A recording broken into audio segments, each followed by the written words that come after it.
Hey everyone, for the second assignment I had to read Unit 8, why a successful merger is all in the mind. The French company Air Liquide, a leader in industrial gas, has acquired two-thirds of its German rival Messer Griesheim.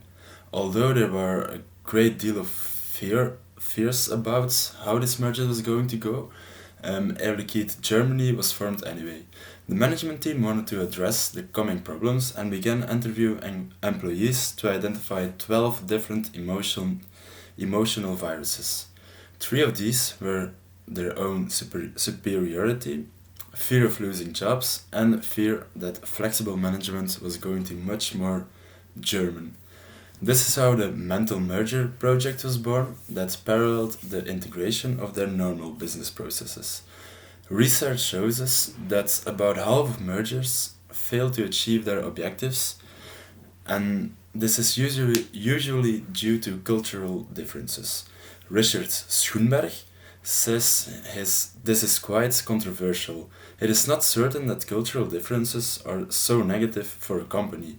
It has both its positive sides and its negative sides, which kind of neutralizes it. He says the one thing that does really make a big difference is the attitude related to risk taking.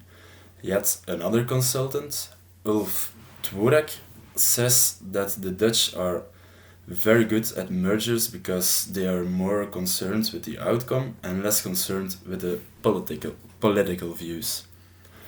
The lesson to be learned is that companies should be spending much more time on such issues before decisions are actually made.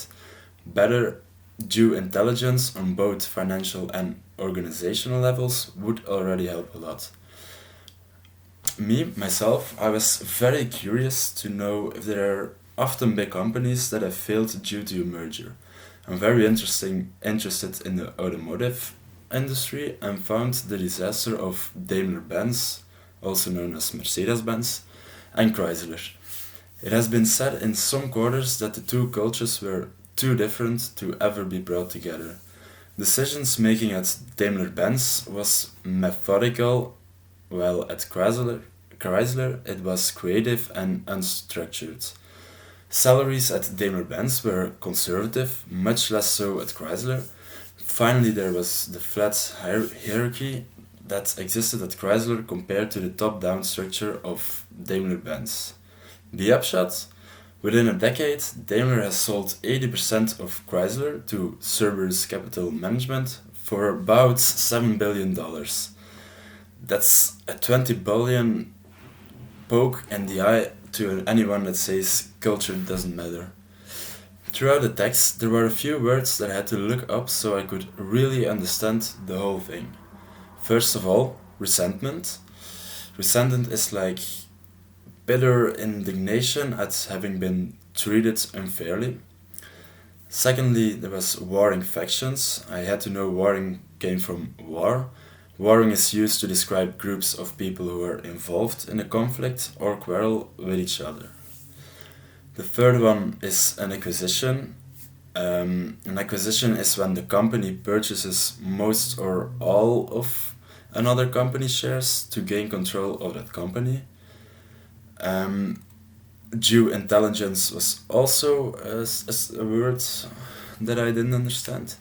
Due intelligence is a comprehensive appraisal of a business undertaken by a prospective buyer, especially to establish its assets and liabilities and therefore evaluate its commercial potential. And finally, to take swift, that's when something happens or moves so quickly within a short time, especially in a smooth and easy way. Thank you all for listening and have a great evening.